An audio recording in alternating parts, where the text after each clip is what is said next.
Good afternoon, everyone. Happy New Year. I'm Dan Garodnick, Chair of the City Planning Commission and Director of the Department of City Planning. Welcome to our review session of January 3rd, 2023. Can't believe it. We are joined today by Vice Chair Knuckles, Commissioner Benjamin, Commissioner Bozarg on Zoom, Commissioner Cerullo, Commissioner Crowell on Zoom also. I see you there, Commissioner. Commissioner Gold, Commissioner Kermani, Commissioner Marine, and Commissioner Ramprashad. Welcome to you all. Thank you for being here today. It was a great first year for the Adams administration and for the City Planning Commission, I will note, with a variety of accomplishments, including 12,000 new homes approved by the council, of which around 7,000 were income restricted.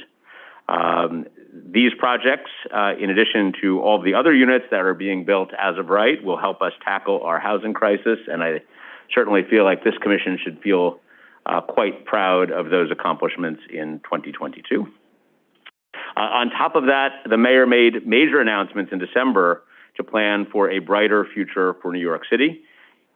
First, he and Governor Hochul released the Making New York Work for Everyone action plan. Based on the work of what we colloquially call the New New York panel, its 40 initiatives offer a roadmap to transform New York City's commercial districts into vibrant 24/7 destinations to live, work, and play, to make it easier for New Yorkers to get to work, support job growth and innovation, and more.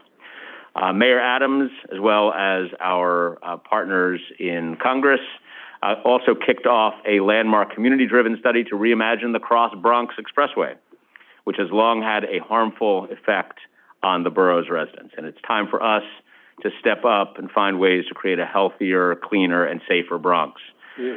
City planning, we look forward to working with the community, the New York City Department of Transportation, the New York State Department of Transportation, and the New York City Department of Health and Mental Hygiene on this. This is a really important initiative and one that we are deeply committed to. Also just announced, Councilmember Hudson and City Planning, we will host a remote planning workshop for the Atlantic Avenue mixed-use plan on Tuesday, January 17. It's a great opportunity to hear from Brooklynites on how to transform this area of Crown Heights. City Planning is also holding our public scoping meeting on the environmental review of the Bronx Metro North Plan on Monday, January 9th. Details for these events are available at nyc.gov/engage. Finally, let me just note that in 2023, we expect to refer 2 of our 3 citywide zoning text amendments, as well as Morris Park, Parkchester, Van Ness neighborhood plans, as well as many private applications to the City Council. It's a big year for us coming, so let's get right to it. For today's review session, we're going to start with a proposal on Northern Boulevard in Auburndale, Queens, to create a 3-story building with ground floor retail, second floor office or community facility space, and medical facilities on the 3rd floor, expected to create dozens of jobs.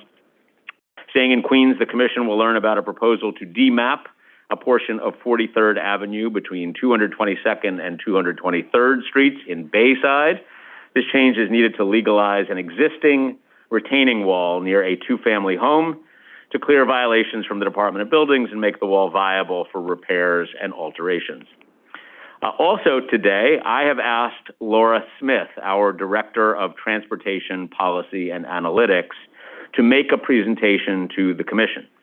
In light of the recent application that we heard for additional parking on a project on West 28th Street in Manhattan, which you all will recall, and which we will be voting on in a few weeks, I thought it would make sense to review the parking special permit rules that were in 2013 enacted in the Manhattan core, which covers the southern tip of the borough up to 110th Street on the west side and up to 96th Street on the east side.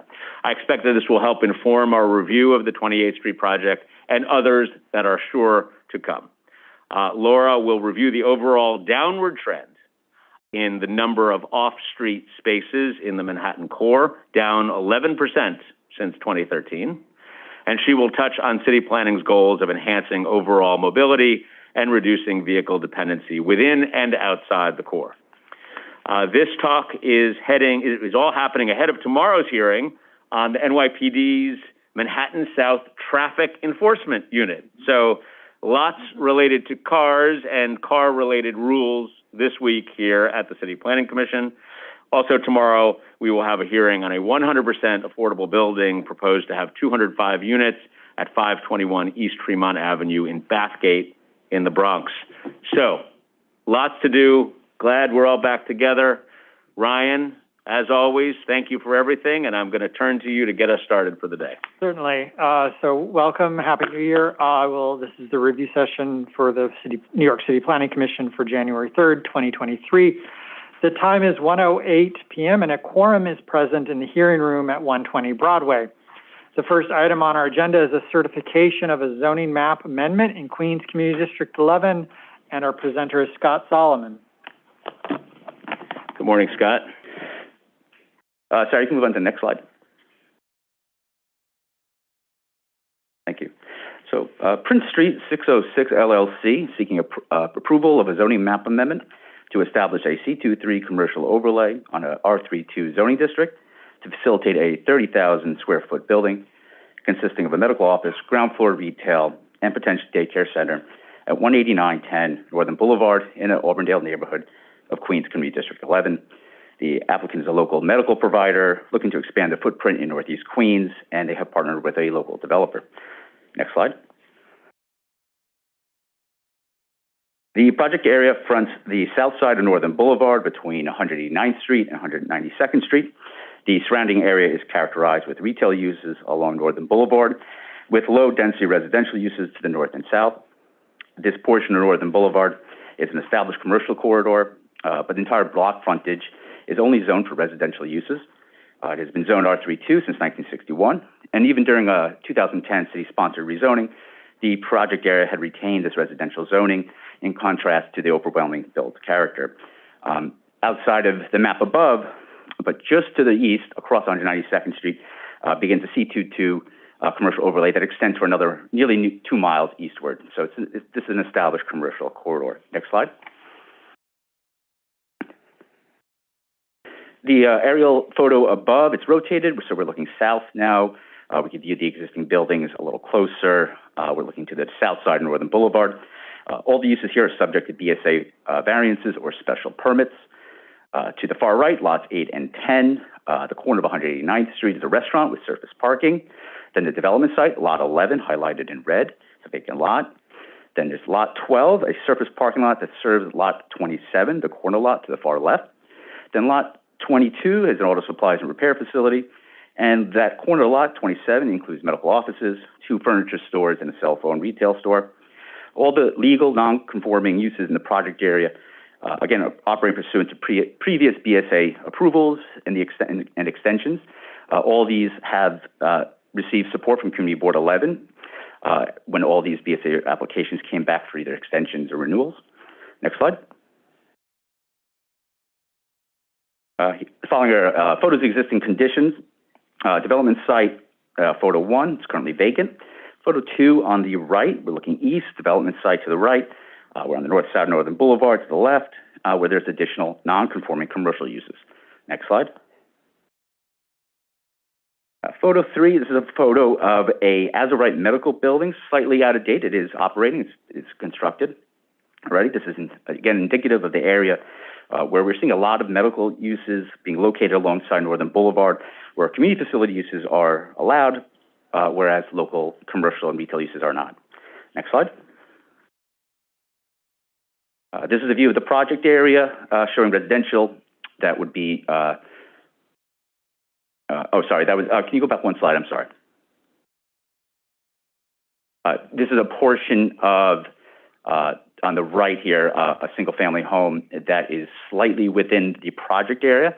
Need to confirm with the applicant, but quite sure it is below the threshold of amount of its footprint within the proposed expansion of the commercial overlay. So commercial development here is unlikely. Next slide. And photo 5 and 6, we're showing the existing legal auto repair uses subject, again, to BSA relief. Next slide. In terms of the proposed redevelopment, the rezoning would facilitate approximately 30,000 square feet, a 30,000 square foot building, including ground floor retail, second floor for potential office space or a daycare center, and the third floor would be occupied by a medical office. The applicant would be operating that space. 35 required attended parking spaces would be provided, and the building would reach a maximum building height of 40 feet. And the applicant would also be providing a private terrace space for the building in the rear. Next slide. As the previous rendering, this is illustrative drawings, but they're pretty consistent with the maximum envelope that would be allowed here. So here we're seeing a ground floor, the building rising 30 feet with the terrace in the rear and pedestrian and vehicular access from Northern Boulevard. Next slide. This ground floor plan showing the location of parking below the terrace, ground floor retail, and elevator and staircase access, again illustrative. Next slide. And here are upper floor plans showing the medical office space on the second floor and additional community facility space on the third floor. Next slide.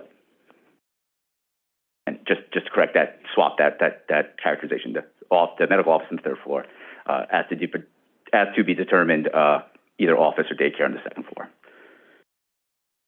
Here we have sellers showing just additional parking. Here they're utilizing stackers to meet the parking requirements. Next slide.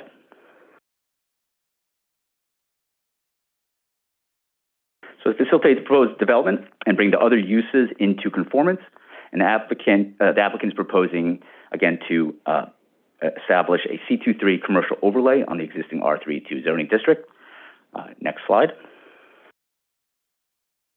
For the applicant, the land use rationale is to reinforce the existing commercial character of this particular portion of Northern Boulevard, providing stable zoning predictability to the subject properties and bring non-conforming uses into conformance. This slide, you can see additional renderings for your review. Right now, we expect, don't need that. That concludes my presentation. Happy to take any questions. Great, thanks, Scott. Let me just ask you just to set the scene a little bit more for us as to what has happened on Northern Boulevard over time. Sure. That has created the situation where you have so many non-conforming commercial uses, and what is prompting this one in particular to move forward to seek a zoning change for the commercial overlay. Thank you. So I would say the origin to all this from 61 was the establishment of the updated 61 zoning resolution. That even then there was an established commercial corridor here, but it did leave out several patchwork of areas along Northern Boulevard that were established commercial corridors. Oftentimes there was residential islands here that were established. And over time, we've seen a patchwork through both city-sponsored rezonings and private applications to sort of, lack of better words, to correct the zoning map to reflect the existing framework here. So this is one of the more established commercial corridors along Northern Boulevard. A few months ago, we had a private application that facilitated an enlargement of a restaurant on Northern Boulevard to the east in Douglaston, across from the Douglaston golf range. That also, like this application, had a history of the community board supporting it through the BSA application process. And it was another established commercial corridor. Less so than this one. This is even more so. So it's essentially just originating from 1961, not really reflecting the existing built environment. You know, this has always been local retail uses serving the local community. Thank you very much.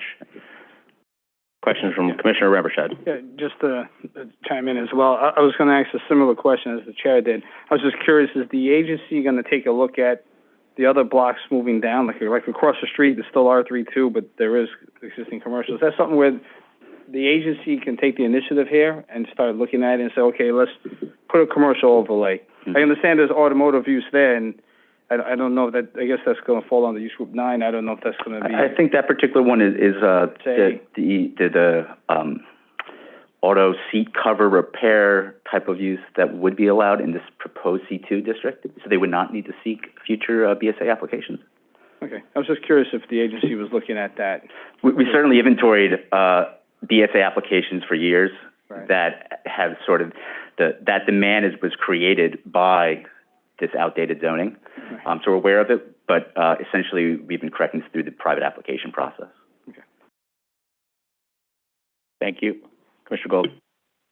And then just develop, I think in there, we have commercial and we have community facility, and I think as we look through the package, community facility, we're calling ambulatory diagnostic treatment or senior citizen center. Is there any color you can give on what the current thinking is, or do they have a partner in there or a thought on what direction that goes in?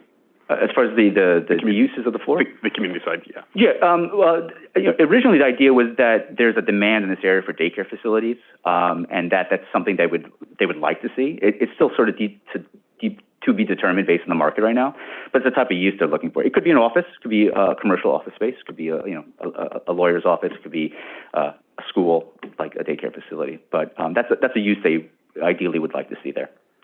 Got it. Thank you. Thank you, Commissioner. Okay. Thanks very much, Scott. With that, this item is certified. We're going to move on to the next. Ryan. Thank you.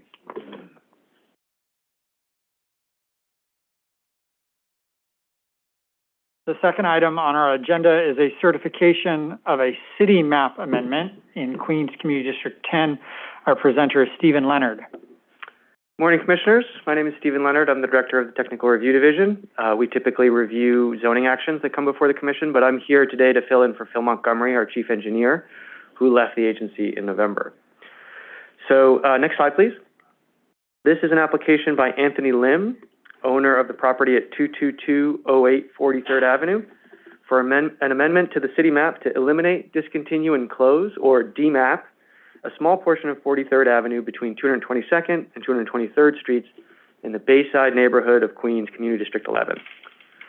This city map amendment would allow the conveyance of a privately built retaining wall that currently encroaches on the mapped street to adjacent property owners to facilitate repairs and alterations to the wall that are necessary to clear DOB violations on adjacent structures.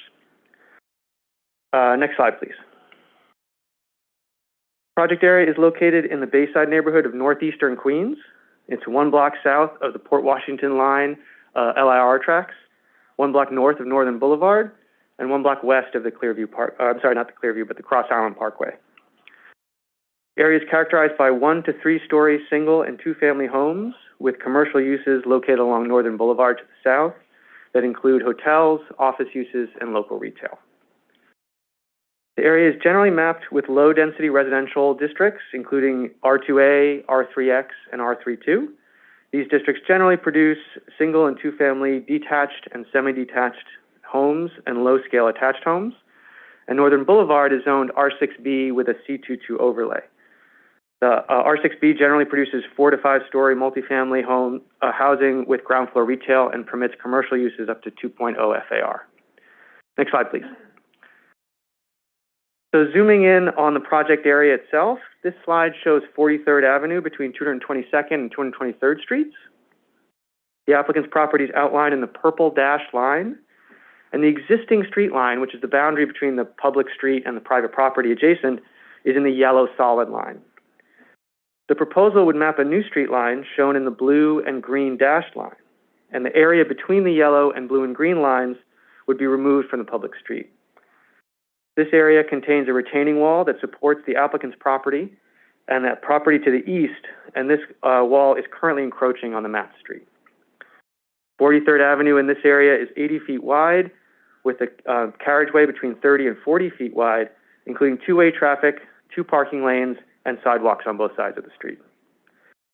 Next slide, please. So this slide shows 43rd Avenue from 222nd Street, and you can see the applicant's property on the right with the 2-family brick home with balconies, and the retaining wall is just to the right of the center of the slide. The concrete retaining wall was built by the applicant, but is actually in the mapped street. Next slide. This slide shows 43rd Avenue from a little bit farther north on 222nd, and you can see that concrete retaining wall extends the entire length of the applicant's property to the mid-block, and it gets quite high, up to about 10 feet high above the adjacent sidewalk. Next slide, please. This slide shows 43rd Avenue from 223rd Street, so the other side of the block, still looking generally south. And you can see the adjacent property, which shares the frontage with the applicant's property on the south side of 43rd Avenue. and also has a retaining wall. This wall would also be removed from the mapped street. Next slide, please. For a little bit of background on why the applicant is here requesting this map change, a single-family home was built on the applicant's property in 1958, and it was built with a retaining wall in the approximate location of the existing wall. The applicant purchased the property in 1992, and in 2005, he constructed a new two-family home and rebuilt the retaining wall. The applicant has been seeking a C of O since that time, but the Department of Buildings violations related to the retaining wall have prevented that. In 2017, the Department of Transportation informed the applicant that in order to permit the work on the wall necessary to clear the violations, the applicant would either need to seek a revocable consent with a yearly recurring fee, or would need to amend the city map to remove the wall from the mapped street. Next slide, please. The applicant has chosen to pursue the city map change. It would be an amendment to the city map to eliminate, discontinue, and close a small portion of 43rd Avenue between 222nd and 223rd Streets that contains the retaining wall. The area to be demapped was expanded to include the retaining wall on the adjacent property that shares the frontage on the south side of 43rd Avenue to maintain a rational street line that doesn't jog back and forth. The area to be demapped is approximately 1,559 square feet. It's 195 feet long, spanning the full width of the block front on the southern side of 43rd Avenue, and it's between 7.83 and 8.16 feet wide. It is currently city-owned, and the intention is to convey the area to the adjacent property owners upon approval. With that, I'll take any questions. Thank you very much, and we're glad to have you here. Before I go to Commissioner Benjamin, let me just ask a couple of quick ones. So DOT said to this property owner, which had bought the property with an encroaching retaining wall, rebuilt it on the same encroached location on city property. DOT said, you have two choices. You can either seek a revocable consent and pay us money, or you can seek a map change to eliminate this part of where your wall is sitting from the city map entirely. Why is this a better outcome for the city? I don't know that I can say that it's necessarily a better outcome for the city. It is the path that the applicant has chosen, and I will let the applicant speak to exactly why they prefer this outcome. I will note that the revocable consent, according to the applicant, came with a $12,000 a year fee, and DOT has approved this city map amendment going forward, but I can't speak to whether it's a better outcome for the city. Okay, well, we'll ask them that question. And then the impact on 43rd Avenue.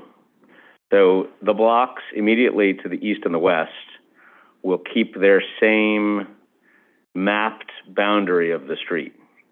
And that mapped boundary will jut to the south slightly on this single block. Is that correct? To the north, yeah. Oh, it's the boundary, because it's on the south side of the block. Right. South side of the street. So demapping that will move the street line. I'm sorry, it will move the street line to the north, right, taking it out of the city street for legal purposes. Is there any practical implication here of having a street map that zigs in that fashion? Sounds like DOT was perfectly comfortable with it, but is there any downside to having the map move in that way? Well, in general, it's nice to have consistent street lines across blocks. It is an 80-foot wide street in a generally low traffic area, so there's a lot of room for adjusting them while still maintaining the traffic needs at this particular block. Yeah, so. Commissioner Benjamin. Hi, thank you very much for your presentation. We have another item that we heard in December that involved a similar issue of a retaining wall. And in that case, the retaining wall was on private property and the city was unable to do the kind of repair and maintenance work that was necessary. So I'm somewhat concerned that here the applicant wants to move the retaining wall that may or may not have been completely properly maintained onto private property, and presumably the city is selling this to the applicant. Is that correct? Yeah. And not an easement, which the applicant could ask for under the demapping proposal. Is that correct? I believe that's a possibility. The mapping agreement would be finalized after the approval, so that's something that... So it could be an easement, it could be a sale, it could be a lease, it could be... If it is a sale, does that give the applicant additional floor area? I'll have to get back to you on that, and look more closely into it. It sounds like it might, but I don't know for sure, so I would have to check back in with you. Yeah, I'd like to know whether in fact they get more floor area and how much that might be. Commissioner, can I just jump in for a second for a point of clarification on that? So you're asking if this property is owned by the city and will be conveyed to the private property owner? Yes. It was my understanding this was a privately owned, privately constructed wall that happened to sit on city property, as opposed to city-owned property that has to be conveyed back to a private interest. I just want to clarify that point before we go further. Yeah, so the private applicant built the wall, but it was on city property. It continues to be owned by the private applicant. It just happens to sit on city property. Right. And I would distinguish this from the Pratt Avenue in that their Pratt Avenue, it was the city's wall for city infrastructure that was. I thought on Pratt Avenue the developer constructed the wall as he or she constructed the houses. Yes, but it was for a city street. And then conveyed to the city. Okay. Yeah. Mr. Vice Chairman? There is no conveyance of a fee. This is just a demapping action, essentially, right? So, because if there the city... There is a conveyance. There could be a conveyance of the fee. Well, if he owns... He doesn't own the land. He only owns the wall. And we're wall. selling him or conveying to him 8 to 9.5 feet times the 100 and something feet of the block front on 43rd. That is my understanding of it as well. Right, there becomes the legal question as to what happens once you take it off the city map. It is no longer city property. Then how do you straighten the title to that property? It will therefore need to belong to the private property owner, and that requires some sort of a legal conveyance with the city. Correct? Yes. Yes. Okay, we got it. Okay, go ahead, Commissioner Rampersad. Just a point of clarification, when this comes back to us, I'm looking at the DOB system and I see in 2010, the owner filed an L2 to repair the retaining wall, and then a few months later, HBD filed assuring to repair the retaining wall. So I just want to know what had transpired, that two applications were filed, in essence, to probably do the same thing. So I'm just curious why one says HBD and the other one says the building owner. So if they can just clarify that. I will ask them to look into that. Thank you. Commissioner Benjamin? Is there anything under the street, under the portion of the street that will be conveyed, this demapping elimination action? I believe Phil would have known that. I will have to look into it. Okay. I'll get back to you. Well, so there, as part of the mapping action, there's a conference where all of these things are sent to DEP and all of those folks who have those kinds of infrastructure. My assumption, and we can confirm this, is if there had been, we would have heard about it at that point. They would have said, don't convey this. DEP is nothing if not vociferous about their interests. As a former employee of DEP, I beg to differ, but... Okay. But we can confirm that, for sure. Okay. Okay, other questions? Okay, great. Well, we will see this one again. This item is certified. Wait, Thank one you, more? Steve. Oh, Commissioner Benjamin, I'm sorry. Quick one. If the retaining wall is not properly maintained, is it only the applicant's responsibility? Or is this a case where if it is not properly maintained, HPD or the city or DOT or DEP will have to step in order to alleviate a potentially dangerous situation for the adjoining homeowners? I'll have to look into that. I know that the main impetus for the applicant to pursue this is to clear the permits and get the C of O for the house, which they can't do until the proper work until the work on the wall can be properly permitted. But whose job it would be should someone fail to do that, I'll have to check in and Okay. get back to you. I'll have a question. Oh, does he? Well, let's see if there are questions on Zoom. Ryan, are there questions on Zoom? Commissioner Crowell had his hand up, but... Commissioner Crowell, did you have a question before we? I did have one question which builds off of yours, Chair. My question was the experience of someone walking on that sidewalk going to change as a result of this conveyance? And is there So the public safety concerns with that? That's a very good question. The sidewalk is currently between 13 and 26 feet wide. So taking 7 to 8 feet out should still leave enough room for pedestrian circulation and this kind of density. Okay, great. Thanks. And also, presumably, it's not going to change because the wall is already there. Is that right? Right. No one's going to build new structures into the built condition. It's just about where the line is drawn. Right. Okay. Got it. All right. Commissioner Marine? Sure. Can we get a dimension on that? Because we have tree pits there, so inevitably somebody can't walk through a tree pit. It creates a trip hazard, right? So the real balance of the sidewalk is whatever's left between the edge of the tree pit, the inner edge of the tree pit, and that retaining wall. That really is what is the determining factor of what the sidewalk width is. I mean, really, in reality. Okay, I will look into Somebody that. with a baby carriage, we have to get somebody in a wheelchair. These are things we all have to consider. Absolutely. Thank you Thank for the question. Thank you very much. Okay. Now this item is certified. Thank you, Stephen. And we will see it again, and I'm sure we'll have a robust conversation with the applicant. Okay, Ryan. Okay, the third item on our agenda is a pre-hearing review of a letter of intent to acquire office space in Manhattan Community District 5, and our presenter is Jo Neal Clark.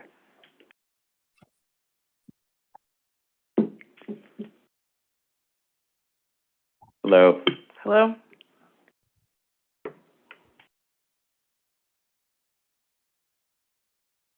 Next slide, please. Good afternoon, Commissioners. This is an application by DCAS and the NYPD. They are looking to acquire 34,000 square feet of office space for the Manhattan South Traffic Enforcement Unit, which would take up the entire second floor and part of the third floor of a 17-story commercial building located at 127 West 30th Street in Manhattan Community District 5.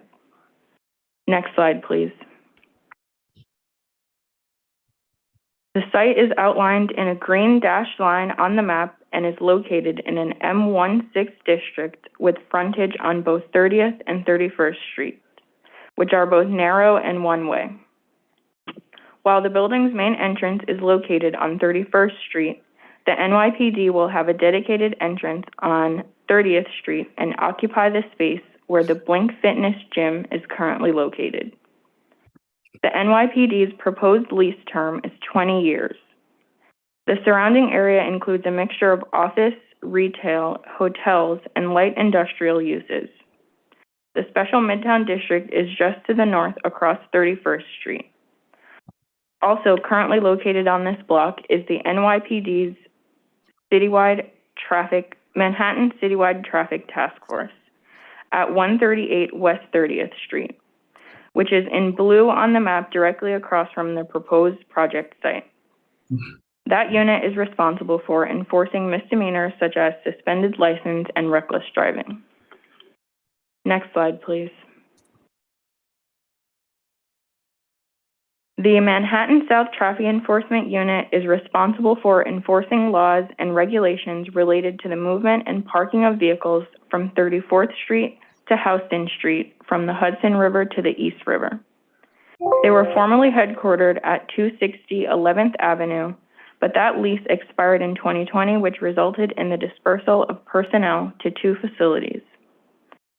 The briefing materials in this presentation say 300, but DCAS has submitted new materials to reflect a correction. At this proposed location, NYPD is proposing to have approximately 150 Manhattan South traffic enforcement personnel and 10 staff members performing administrative tasks. They are also proposing to park 2 vehicles assigned to the Manhattan South Traffic Enforcement leadership on West 30th Street in existing dedicated NYPD parking. All other staff are expected to take public transportation to report to their shifts and will be conveyed to their traffic enforcement vehicles, which will be parked along West 33rd Street between 11th Avenue and the West Side Highway. Next slide, please. The Manhattan South Traffic Enforcement Unit's proposed office space will occupy the entire 2nd floor and part of the 3rd floor of the 17-story building located at 127 West 30th Street. There will be a separate entrance lobby for the NYPD on 30th Street with a dedicated elevator to the 2nd floor. This space will be for traffic enforcement agents only and will be built out with offices, workstations, conference rooms, locker rooms, a lactation room, storage rooms, printing stations, a muster room, and pantry spaces. The applicant also expects that between 5 and 10 members of the public will visit the reception desk each day with questions about their traffic summonses. Next slide, please. These photos show some additional context on 30th Street.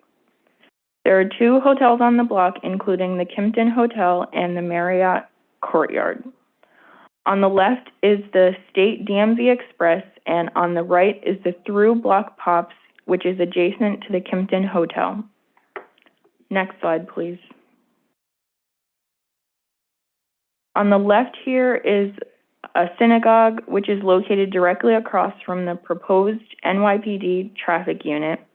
And on the right is the parking garage, which is located below the Kimpton Hotel.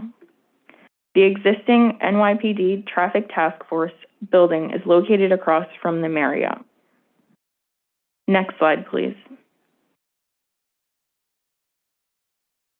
Here you can see the narrow street conditions on West 30th Street. The photo on the left shows the existing NYPD Traffic Task Force unit with the flag on the front and the message radar signs. In the photo on the right, you can see the Blink Fitness sign, and this is the proposed location for the traffic enforcement unit. Next slide, please. The vehicles in these photos are associated with the existing NYPD Citywide Traffic Task Force located across the street from the proposed project site. They have a mixture of SUVs, vans, trucks, smart cars, and unmarked sedans parked on the street, as well as portable message radar signs. Next slide, please. NYPD has met with a representative from Councilmember Botcher's office and the Community Board in response to their concerns of overcrowded parking conditions in this neighborhood as a result of increased police presence on the block. Staff from both units have met and formulated a plan for cooperation regarding parking on the street and have both identified a person to address any future parking concerns. Next slide, please. This diagram shows the existing presence of NYPD parking on this street, including parts of the avenues. Next slide, please.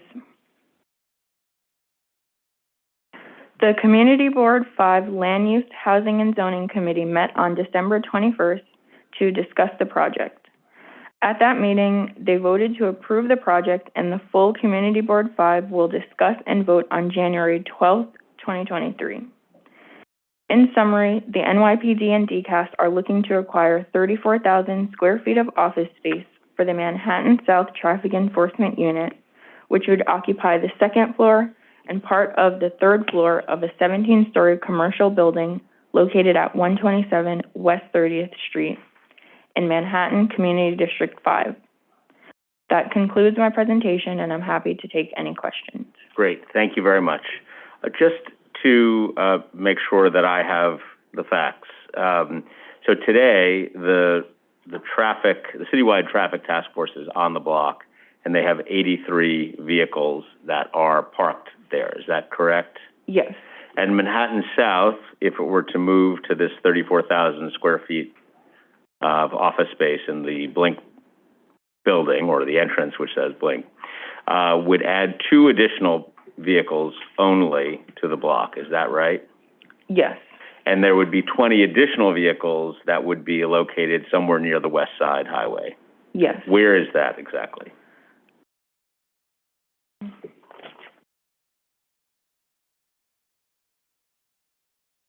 So, to my knowledge, those 20 vehicles that belong to this proposed unit will be parked along West 33rd Street between 11th Avenue and the West Side Highway. Okay. And how many staff of Manhattan South will be expected to locate to this 34,000 square feet here on 30th Street? To my knowledge, they will have 150 personnel and 10 people performing administrative duties. And they are being consolidated from 2 separate locations into this one, is that right? Yes. Okay, got it, thank you. Vice Chair Knuckles. What is the proposed length of the lease? The proposed length of the lease is 20 years. Thank you. Commissioner Gold?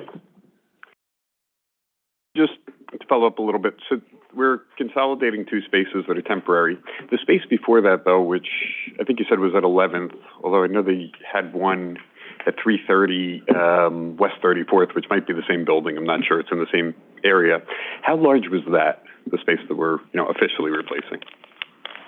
I'm not exactly sure of that, but I can look into it and get back to you with that information. The applicant will be here tomorrow, and we can have them answer that, yeah. Got it.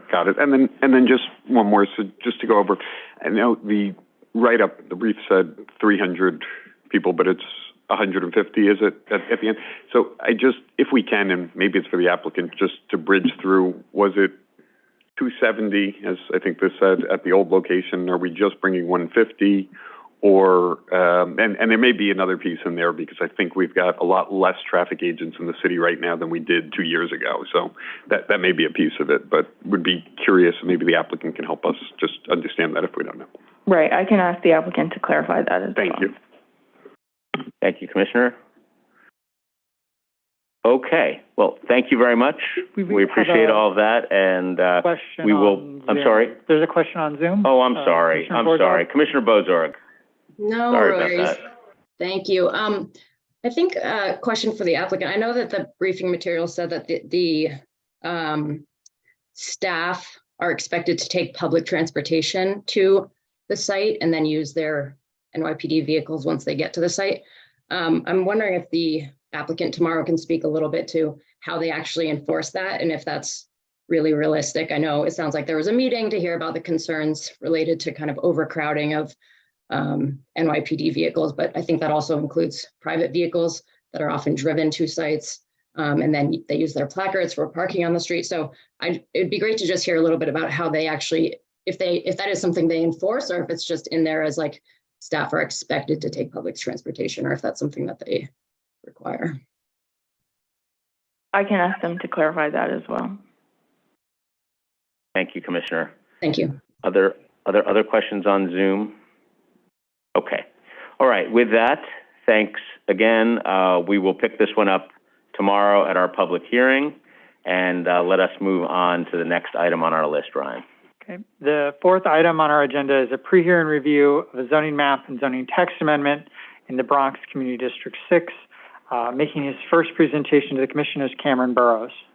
All right, Cameron, welcome. Glad you're here.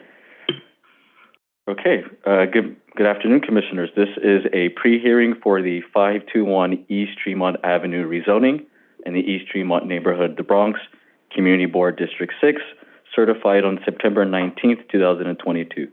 Next slide, please. The applicant, M521 Associates, LLC, is seeking a zoning map amendment and zoning text amendment to advance a new 14-story development building with approximately 205 units of housing, local retail, and community space.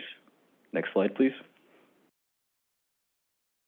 To orient the Commission, the East Tremont area is within a transit zone, which includes the Tremont Ave BD subway station, located approximately half a mile to the northwest of the project area on East 178th Street and Grand Concourse. The Bronx 15 bus runs along 3rd Avenue and 125th Street, and the Tremont Metro North Station is located approximately a quarter mile west of the project area at the intersection of East Tremont and Park Avenue. Because the surrounding area is within a transit zone, reduced parking requirements apply to the developments that provide income-restricted housing units.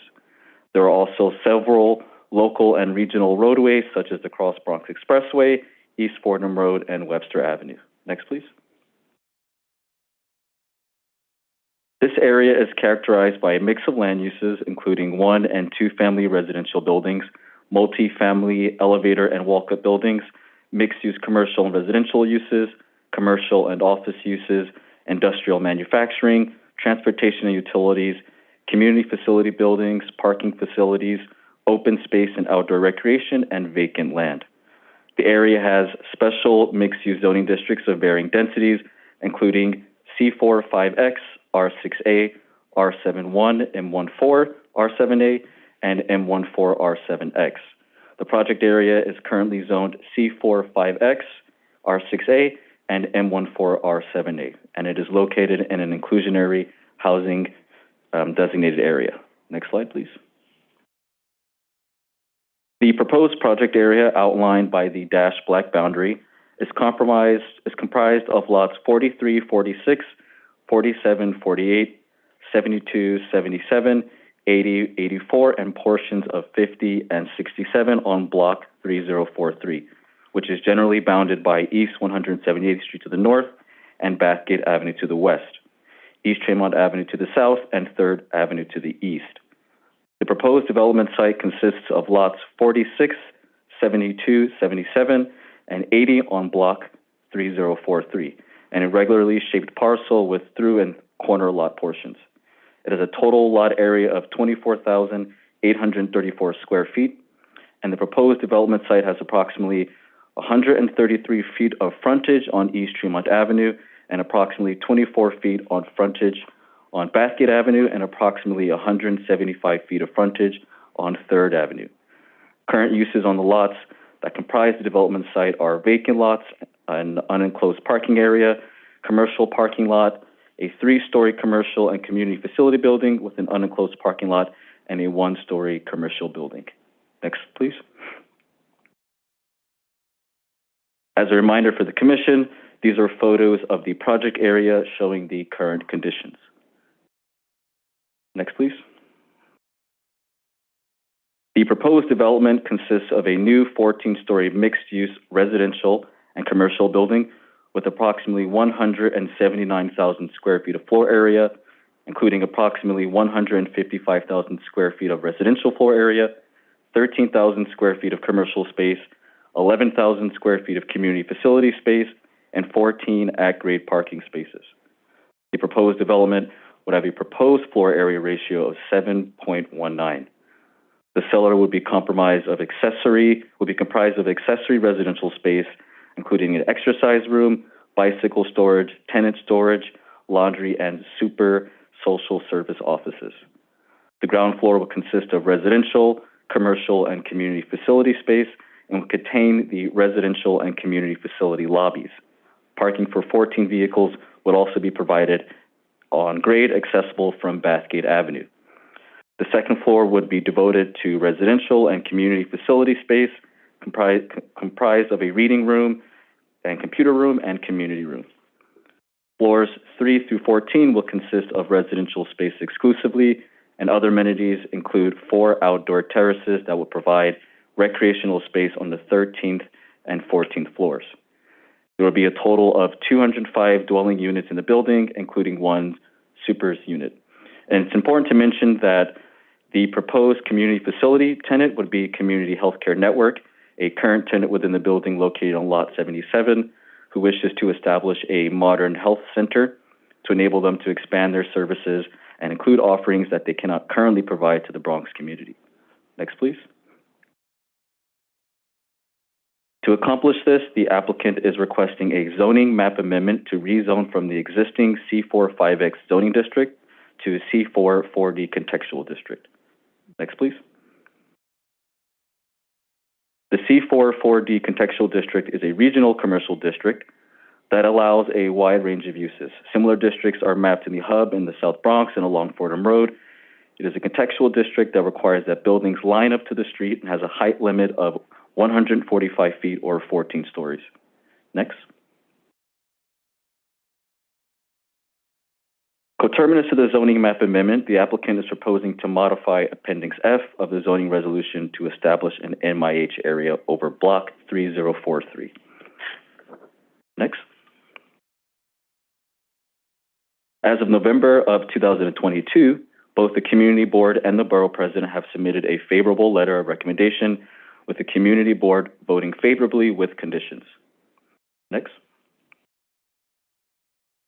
Moving on to demographic conditions, in the Belmont, Crotona Park East, and East Tremont neighborhoods, 60% of the residents identify as Hispanic or Latino, and 33% identify as Black non-Hispanic. Next. And the neighborhood has had an increase in the total population by 10% between 2010 and 2020, compared to the 6% growth in the borough and the 8% growth in the city overall. Next. Because the proposed actions would change the use regulations or permitted floor area for any use in a manufacturing district where a building in the project area contains at least 100,000 square feet of floor area, the applicant is required to complete a racial equity report on housing opportunity pursuant to Local Law 78 of 2021. In the report, the applicant states that the proposed project would add new income-restricted housing units in Bronx Community District 6 that has experienced multiple housing production in recent years, and it is a location highly accessible to jobs, amenities, and services. Next. In conclusion, this is a rendering of the proposed development. Thank you, commissioners. I'll be happy to take any questions you may have. Great. Thank you, Cameron. Great job. Congrats. Let me see if there are questions on this one. Commissioner Marine. I just want to ask a question about affordability. And I'm sorry that I may be asking a question that was already answered. This building is 100% affordable, is that correct? Yes, it is. And it's going up to 120 AMI? What is the AMI for the community, please? No, it says 120. On one of the screens, it's set up to 120. It's from between 0 and 120 AMI. I believe that's on slide 14. If we can That's correct. That one of the last slides Yeah. had 0 to 120. Can you bring that up again? I could be wrong, but that's what I thought I saw. Yeah.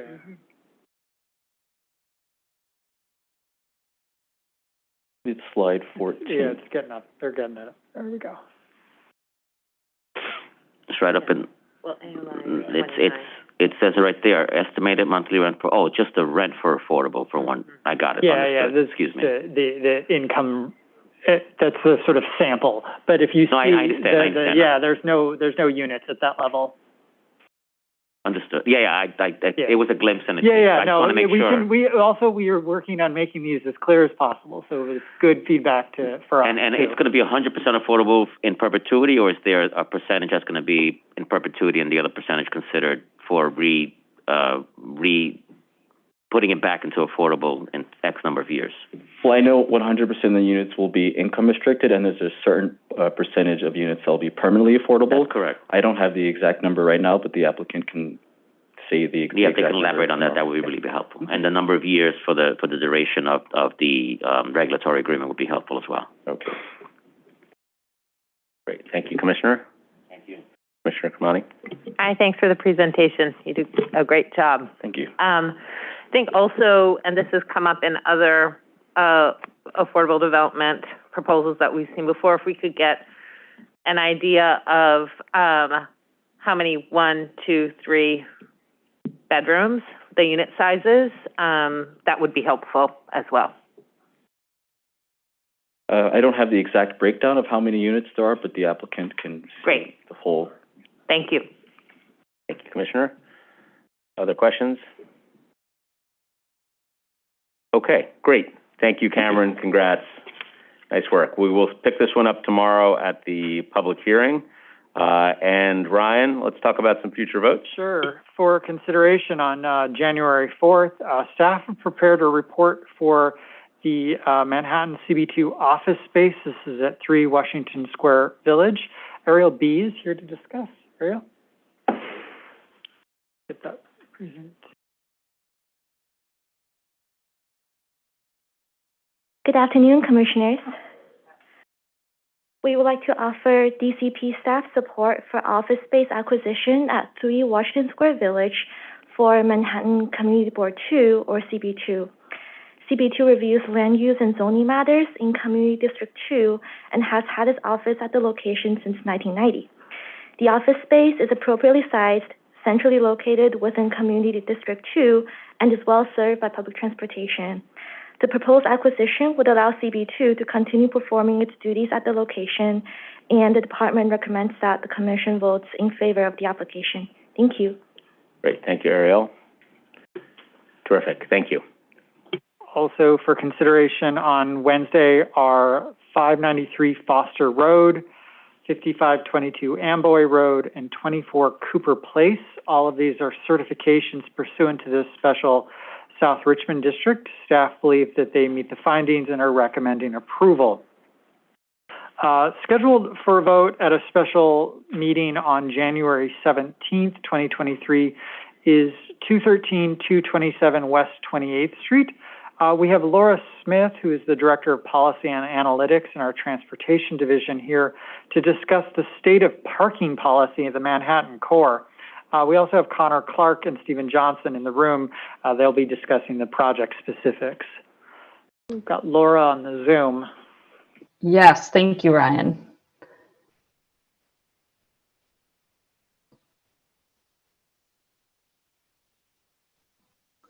Okay, good afternoon. Thank you. Good afternoon, Commissioners. My name is Laura Smith, and I'm the Director of the Transportation Policy and Analytics Division here at City Planning.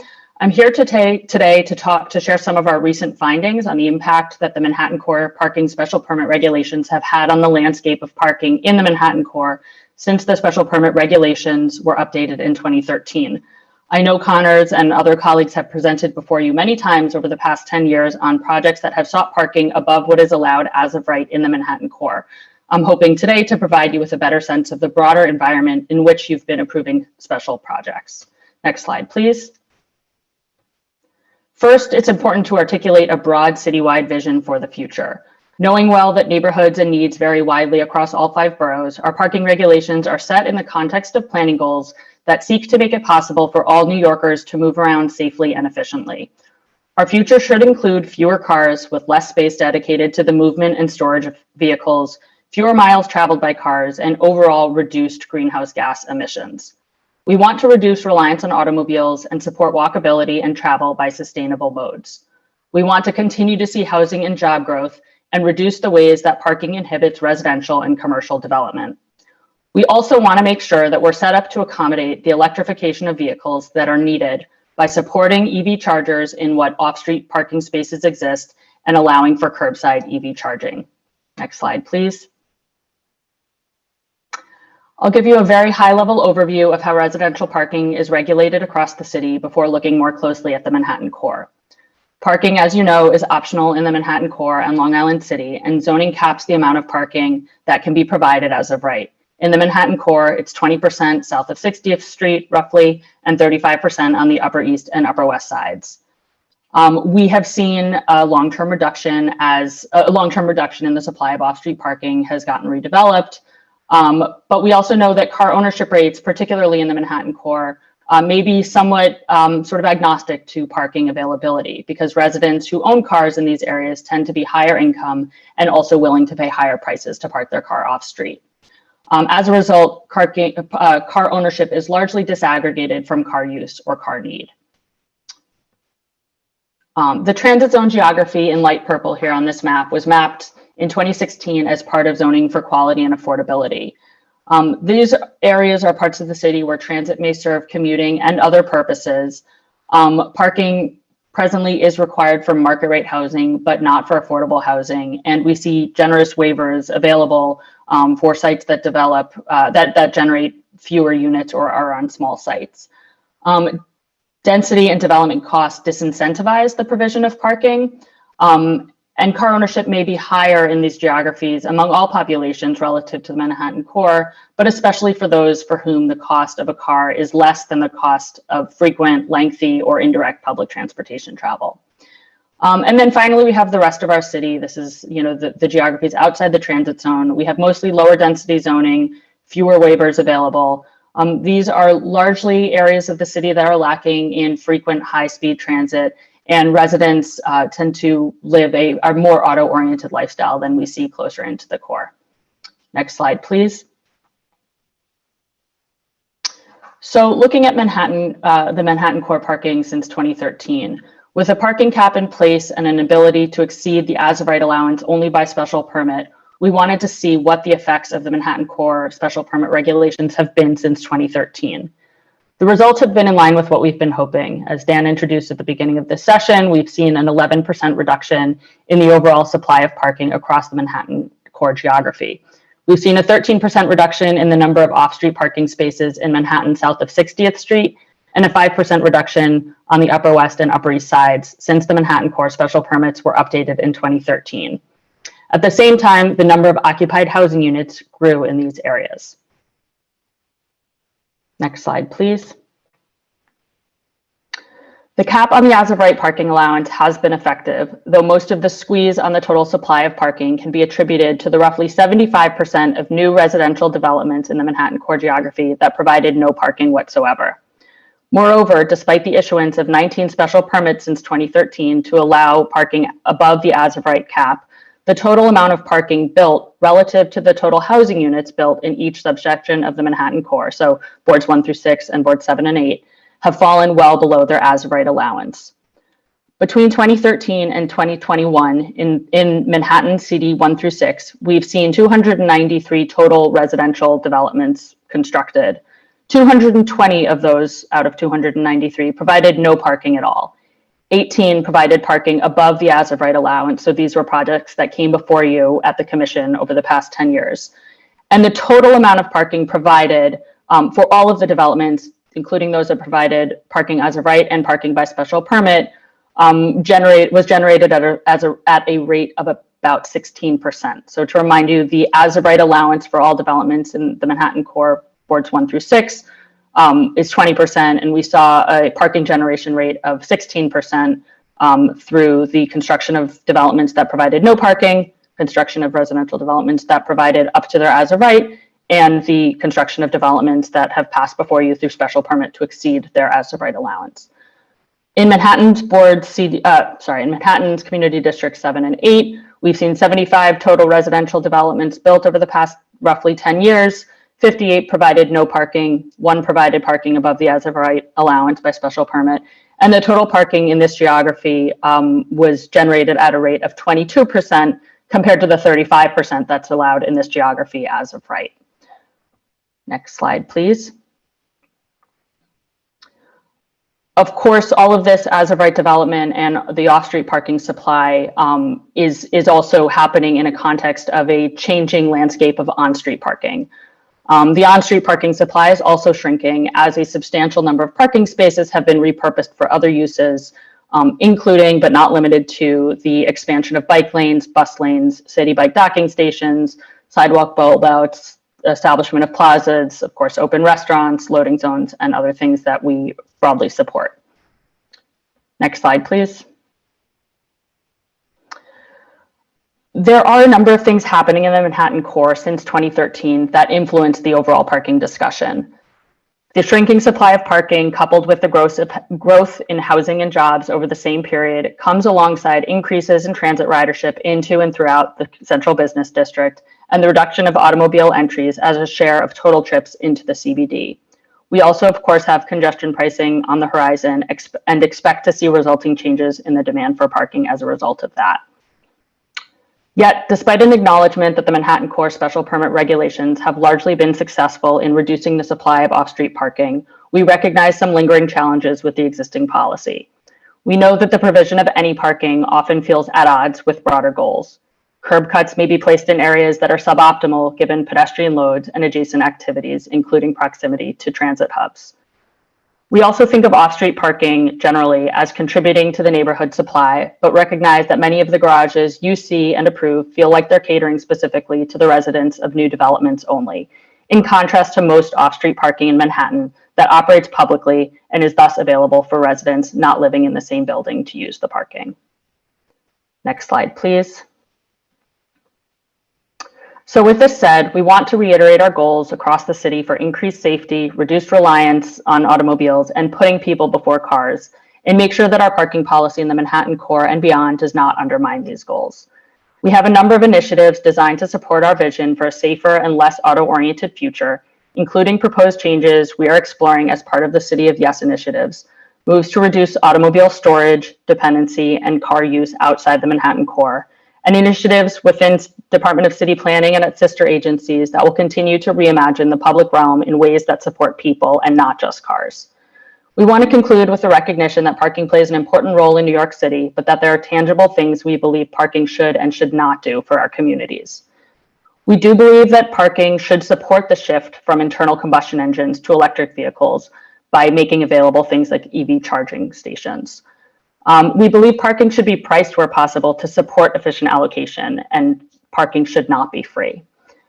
We also believe that parking should enable a diverse population or a population with a diverse set of needs and mobility abilities to reside and move around New York City. We know that not everybody can just hop on a bike or may not live near a subway.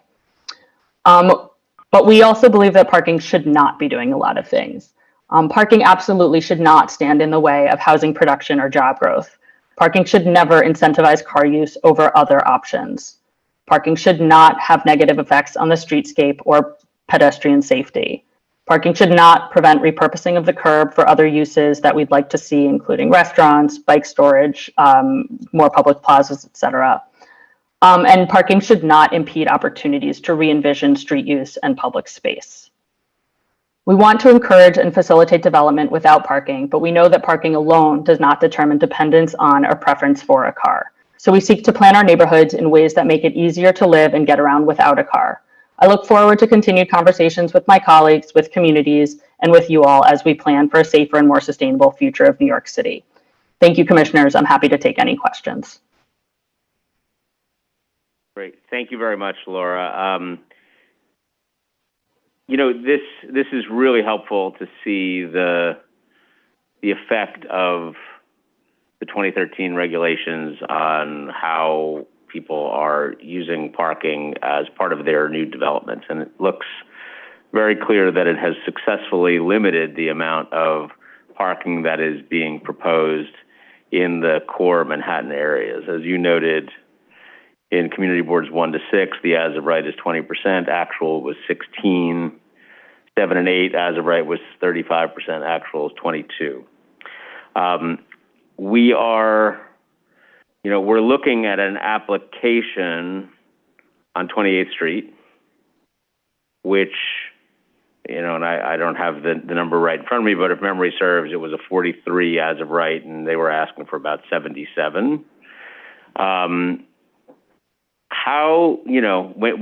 When you look at that proposal in contrast to what other buildings have done, and it looks like the vast majority of buildings in this area have proposed no parking at all. So when you see an outlier like this, do you view it as something which is just that, the outlier? There are a few outliers that the commission has approved over time. Is it a point of concern? Is it a something, I mean, you talked about the things which parking should and should not do. This one doesn't seem to hit even any of the things on what parking should not do because of the existing relationship with the street and the existing cars that will be there. Anyway, can you just put it into the context of this application a little bit and how you might recommend that we think about it? Sure. I mean, when I think of development in Manhattan, Manhattan is a pretty extraordinary place to begin with, right? Not just limited to how people use cars or park cars. I think that, you know, the point about the vast majority of developments occurring in Manhattan providing no parking whatsoever is reflective of where interests lie in terms of auto use and auto dependency. The vast majority of Manhattan households do not own cars, don't use cars on a daily basis. I think we see some extraordinary developments, residential developments in Manhattan. A lot of things make them unusual, including in some cases an elevator that brings their car directly to their door on the 50th floor. You as at the commission, you know, we've only seen 18 or 19 special permits to exceed the as-of-right cap over 10 years, which is far below what we expected to see when we updated the regulations in 2013. I'm personally not concerned by a modest increase over the as-of-right allowance, even if that modest increase means one parking space for every unit. We're still talking a couple of hundred spaces over a total of several, you know, thousands and a shrinking supply. So it just doesn't particularly trouble me, particularly when a curb cut and parking spaces would be allowed as of right to begin with. So the incremental increase of 30 or 40 parking spaces is not going to in itself have a sort of deleterious effect on the pedestrian landscape. I think we are interested and eager in exploring ways to improve the public realm more broadly. But from my perspective, a couple of dozen extra spaces over what's allowed as of right is not anywhere close to the straw that's going to break the camel's back here. Thank you, Commissioner Marin and Vice Chair Knuckles. Laura, thank you. I just have one question. Maybe you can elaborate on. You made a statement and said that parking should not be free.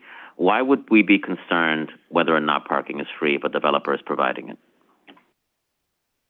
When parking is not free to construct. So when parking is offered at no cost, that cost is absorbed by somebody, usually by residents of housing who very often are not paying to use the parking space, right? So when you have a 100-unit building and you're building 20 parking spaces as of right, if nobody's paying for those parking spaces to use them, then everybody's paying for them. Every resident of that building, whether they're using the space or not, is paying for that parking. It's the same rationale for on-street parking. When nobody's paying for it, everybody's paying for it through city taxes, through the use of public space that could be used for other more beneficial purposes. So we don't see free parking in Manhattan. That's not the problem. But I think when we get outside of the city, we do come into sort of situations where the cost of land is less, the cost to pave it is less, the cost to park on it is less. And I think that does go a long way in incentivizing car use and car ownership because there is, to put it bluntly, no cost to park. Understood. I really appreciate that because I was trying to understand how to tie the two together, but that makes sense. You're absolutely right. If in fact I have a rental building and I'm not charging parking, I'm going to add that to the rent, so I get it. But then I question, you know, do we have any affordable units that we have to worry about that are paying rent here? You know what I mean? If you're saying that someone is willing to pay the extra cost for their car, then it's a wash in my mind's eye.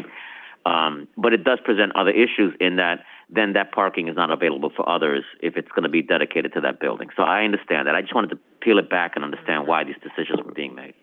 Thank you. Thank you, Commissioner. Vice Chair Knuckles will be followed by Commissioner Bozarg.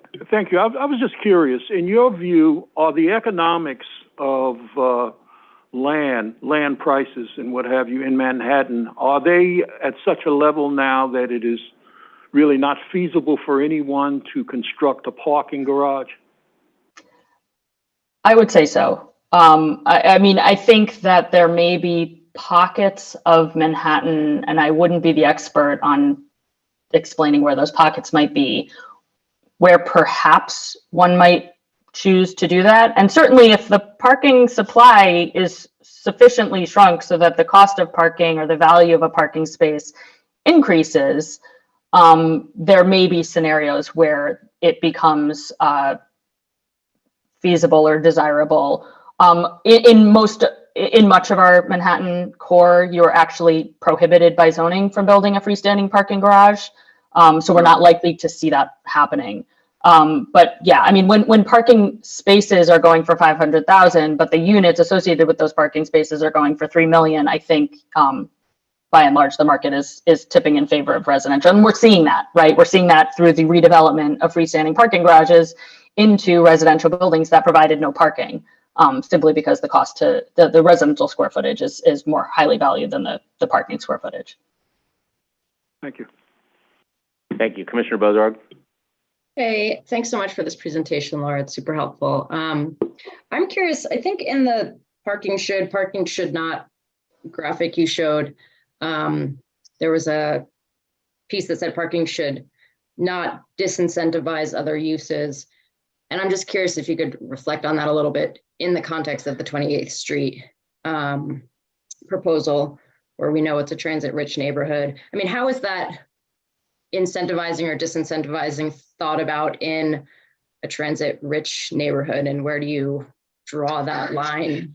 Sure. Especially in a project like that, where I can't remember actually, and I think before this comes up again, I'll brush up on it, but I don't recall whether they're even providing EV charging stations there, so they're not really necessarily, I have to get my facts straight on that, but if you could just reflect on that a little bit, that would be helpful, because I don't see, or yeah, I'm just curious how you're thinking about that. Sure, absolutely. They will be providing EV chargers, although Connor may be able to speak more about the number of spaces that will be EV ready or EV capable. I think, so when I speak of parking should not disincentivize other uses, it's very often less about the parking within a building and more about the role that parking plays in the conversations around housing development or around repurposing of the curb. In areas where we have generous waivers or where parking is not required outside of Manhattan. And I want to be clear that that table, you know, that this sort of parking should and parking shouldn't is thinking beyond just Manhattan. But in the context of your question with the West 28th Street application, let me just, finish my thought. So outside of Manhattan where we have parking requirements, when applicants come in to waive the parking or to reduce the parking, community residents sometimes push back on the additional density because they're afraid that people will come in with cars without parking, and it's going to make it a lot harder to park existing vehicles on the street. That's a scenario where parking should not really be part of that conversation, right? We want to disaggregate the conversation around cars and parking from the conversation around housing. We don't want parking to be a limiting factor in how much housing we get to provide or we allow. In the case of West 28th Street, I think it's not the scenario that we hope to see through our parking special permit. It's a market decision that I think a developer is making, believes that there's a profit to be had and that the apartments may be more sellable with those parking spaces. It's such a small fraction of the overall supply, and it's a particularly insignificant fraction when considering the overall decline in the supply. So I don't really see it as my role to advise on the appropriateness. If it's in the context of a shrinking supply, it's well below our as-of-right allowance. As far as the role that parking space may play in shifting somebody's decision from taking a bus or taking the subway to using a car, I think that when we're looking at developments of that magnitude, where the cost to park and the cost to live is so high, we're not really talking about mode shifting behavior. And we see reflected in the traffic generations of parking spaces associated with residential units in Manhattan. These are not cars that are being taken out multiple times a day to drop kids off at school, to go to the grocery store. Sometimes they are, but this again is not really speaking to that type of lifestyle. We're not facilitating an auto-oriented lifestyle when we allow a couple of extra dozen parking spaces for a development.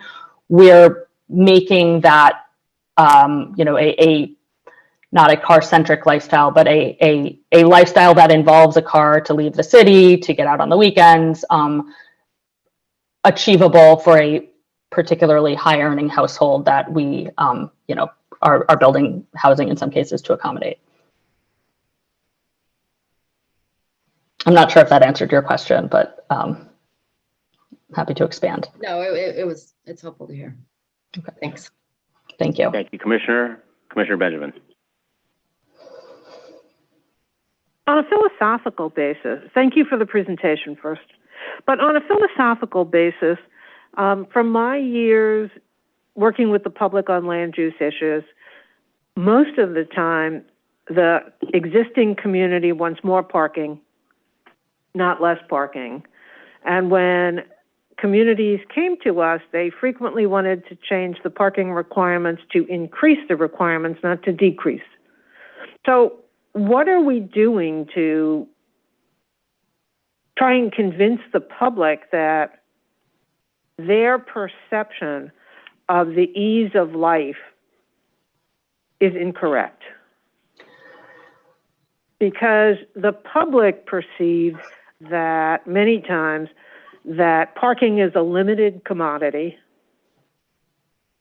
and that if there are more people searching for the available parking, it will make it harder for each of them to find that parking, and the parking will become more expensive. So I think we have a job to do here because we're not on the same wavelength as a lot of the public.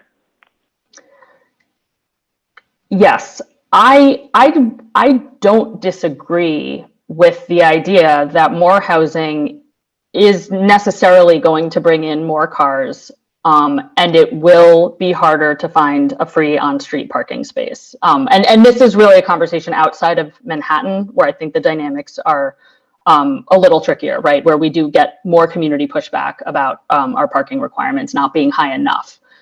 I think, I think we have to, plain and simple, put people above parking. I have a lot more sympathy for somebody who doesn't have a home to live in than somebody who has to circle an extra hour a week looking for parking.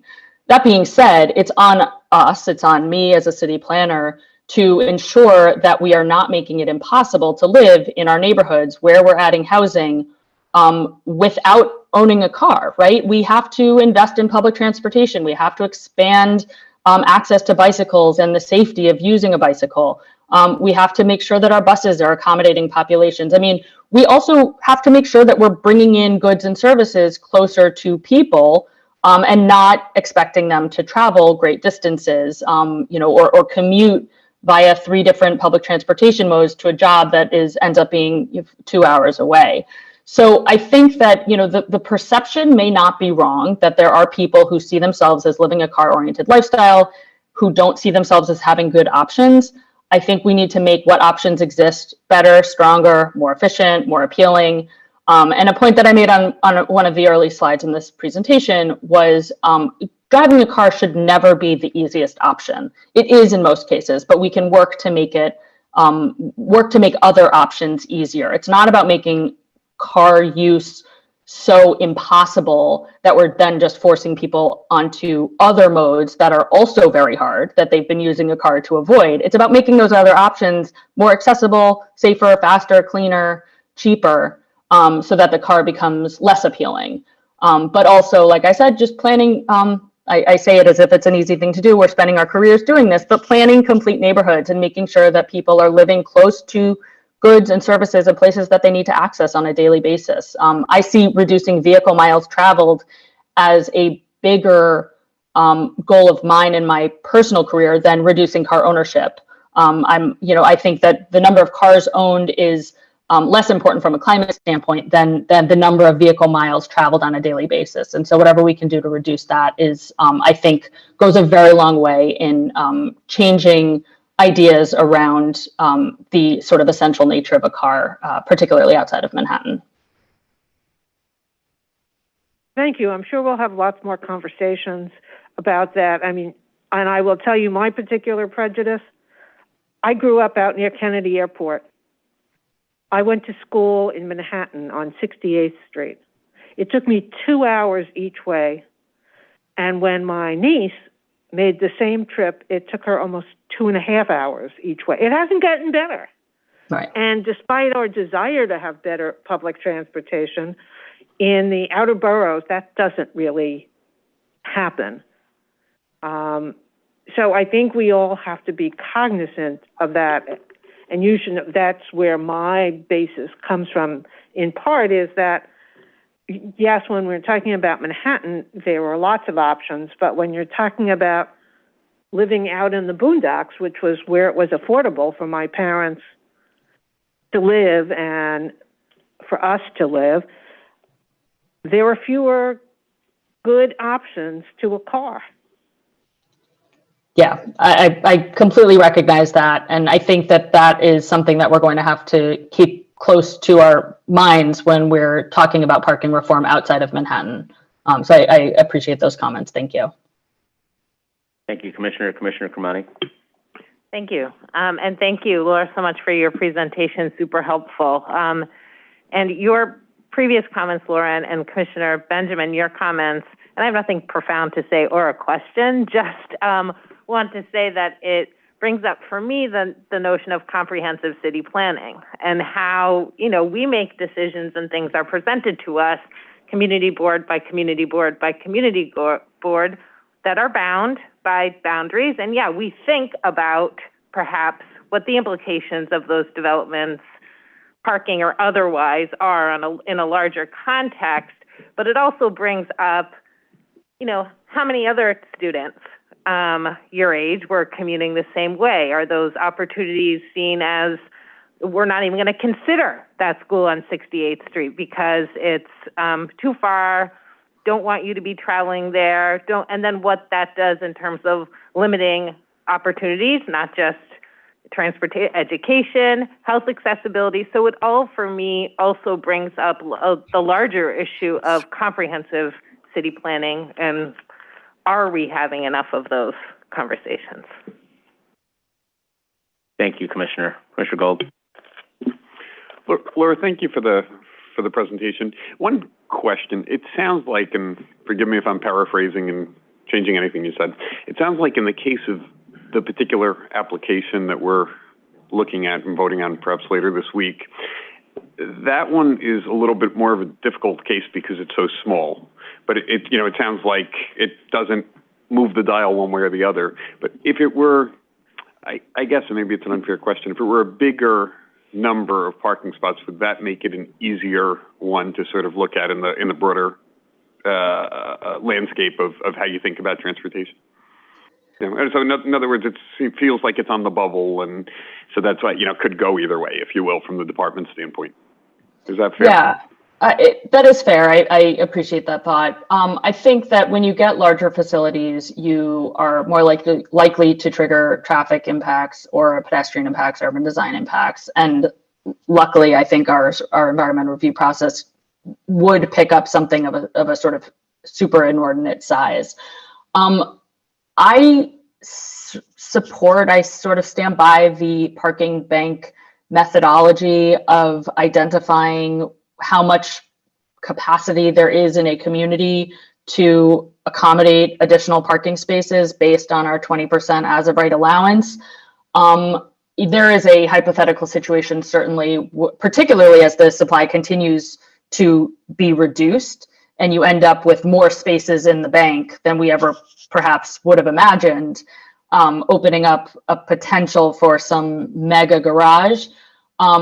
The development costs of a garage that would have to go, 7 layers below grade or, 7 layers above grade, eliminating, the opportunity to recoup the cost through other uses, et cetera, feels not likely.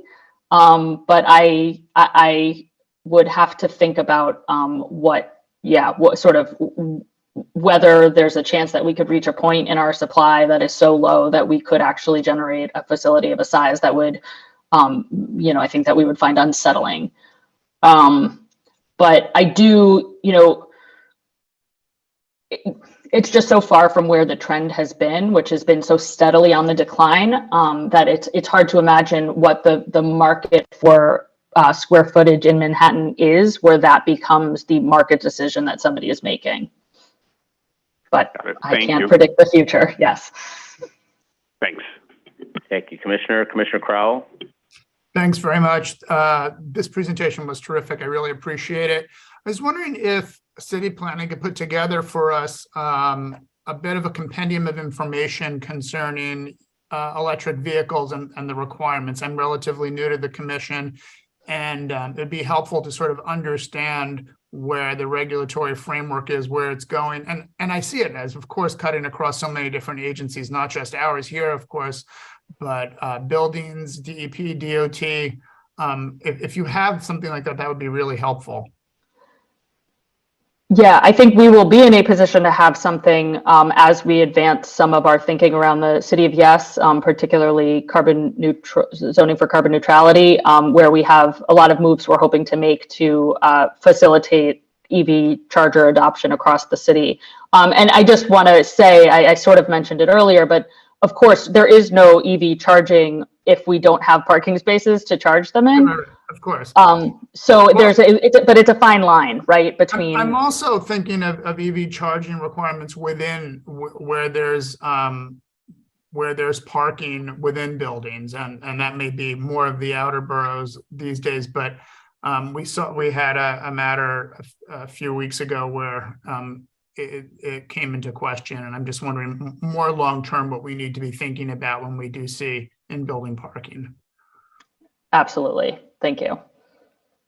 Thank you, Commissioner. I will note that certainly will be part of our conversation as we refer the first of our 3 text amendments to the council, and that is in the coming couple of months. This is not that far off on the point about EV charging and our efforts to move toward carbon neutrality. And then the broader picture about housing and parking, you know, we expect to be picking up this conversation in the context of our housing proposal as well. So this will be a live issue for us, both in our environmental related text amendment and our housing related text amendment.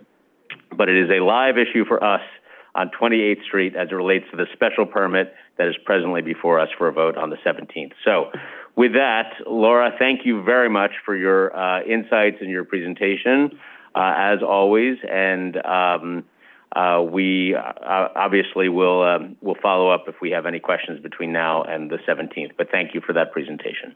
Thank you very Ryan? much. Yeah, I believe Connor had some, wanted to do recommendation. Go ahead. Okay, and on 28th Street specifically. Yeah, Good. very specific. Good afternoon, Commissioners. Department of City Planning staff has reviewed 213 to 227 West 28th Street application for 2 parking special permits in Community District 5 and believe that the findings for each permit have been met. The development site contains 2 separate buildings that will have a total of 199 dwelling units, including 35 income restricted units. The first special permit would allow an 87-unit residential building to have 22 additional parking spaces above the 19 as of right spaces. The second permit would allow a 112-unit residential building to have 12 additional parking spaces above the 24 as of right parking spaces.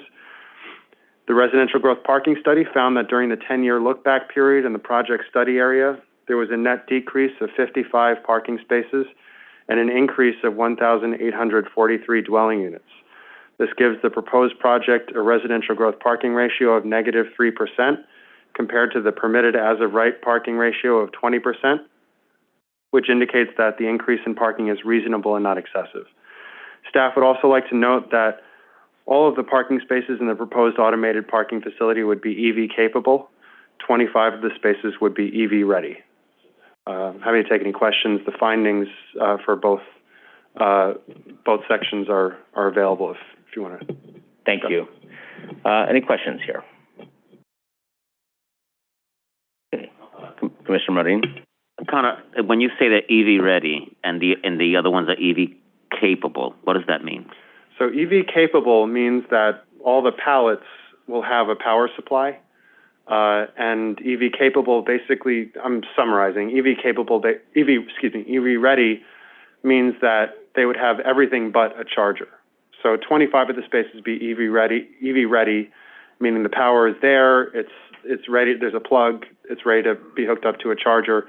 EV capable just means that the power is available for all the pallets.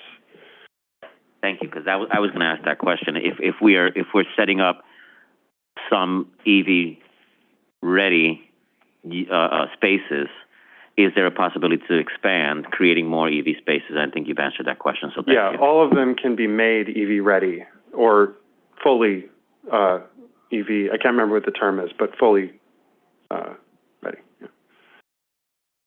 Sure. Thank you. It's all new, so I get it. Other questions?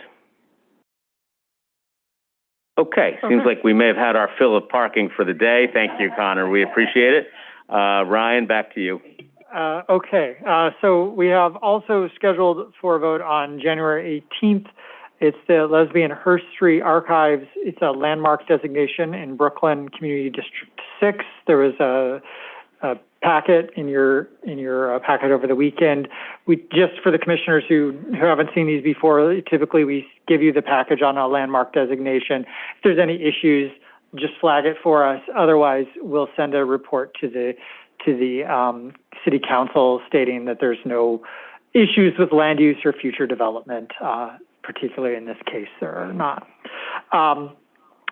Also scheduled for January 18th is Bradford Avenue. This is a modification to previously approved authorization and authorizations pursuant to the Special South Richmond Special District. There were materials in your package, both from the staff and from the applicant.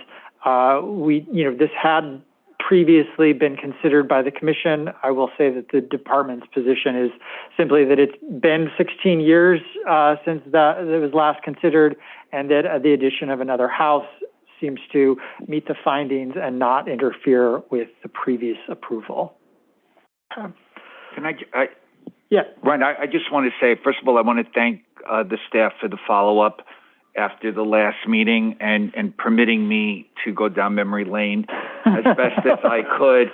As someone who didn't lead that charge at the time, but it was, as it was being discussed, it was certainly familiar to me.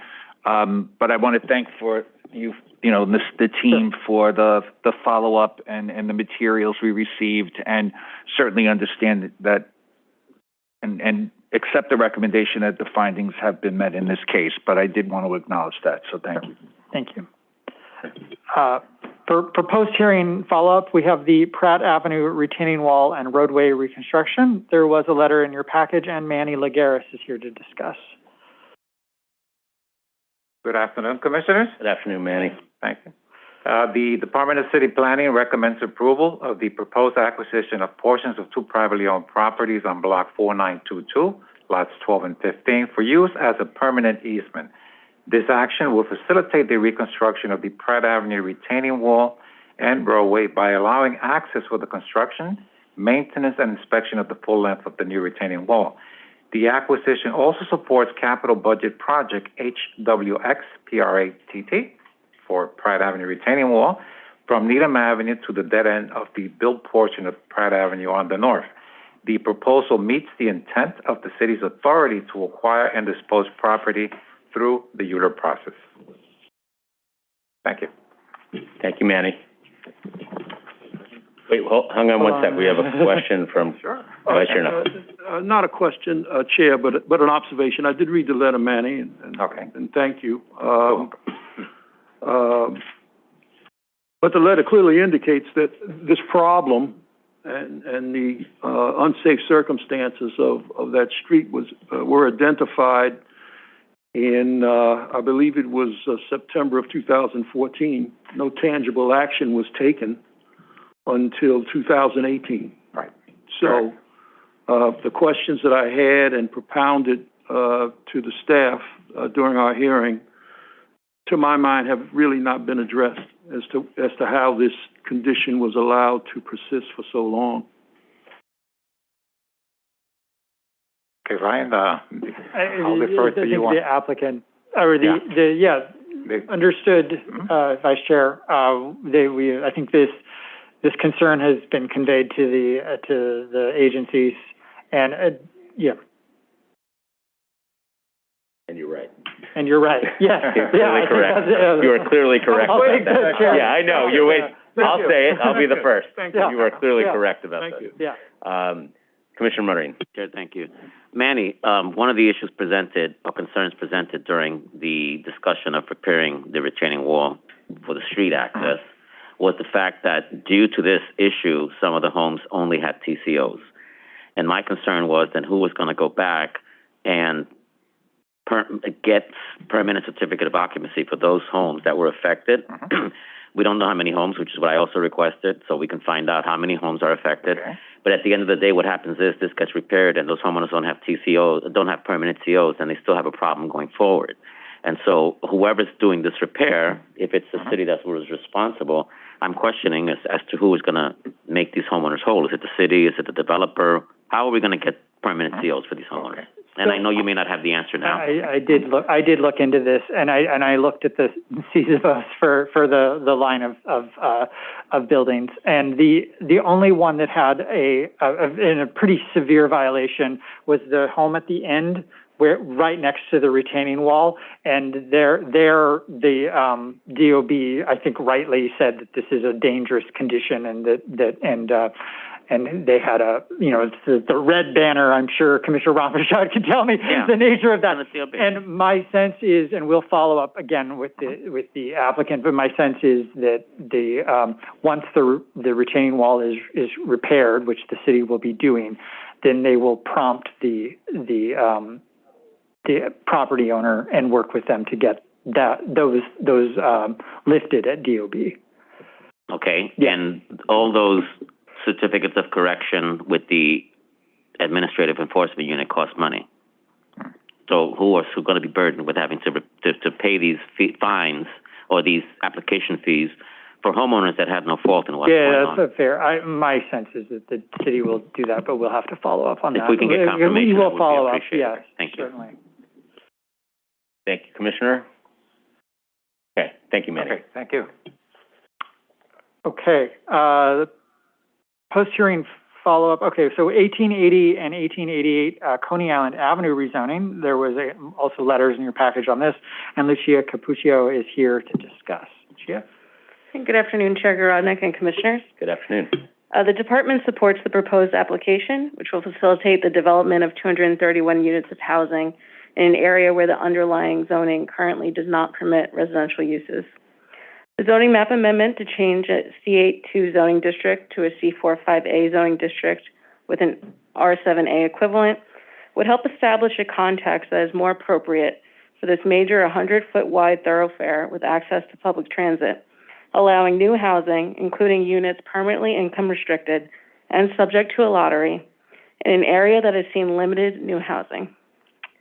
From 2014 to 2021, only 43 new income restricted units, that is units at less than 120% AMI, have been produced in Community District 12. Aligned with this proposal to change the zoning to a C4-5A, the Brooklyn office envisions a wider range of uses for this area, particularly new housing with active ground floor uses that serve the surrounding neighborhood. The zoning text amendment to establish MIH will ensure that 60 units are permanently income restricted and subject to a housing lottery. This single project would double the amount of income restricted units that are currently in Community District 12. Therefore, the department recommends approval of the 1880-1888 Coney Island Avenue rezoning. Thank you. Great, thank you. Commissioner Benjamin. When we had the public hearing several weeks ago, there were a number of ministers who came to speak in favor of the project.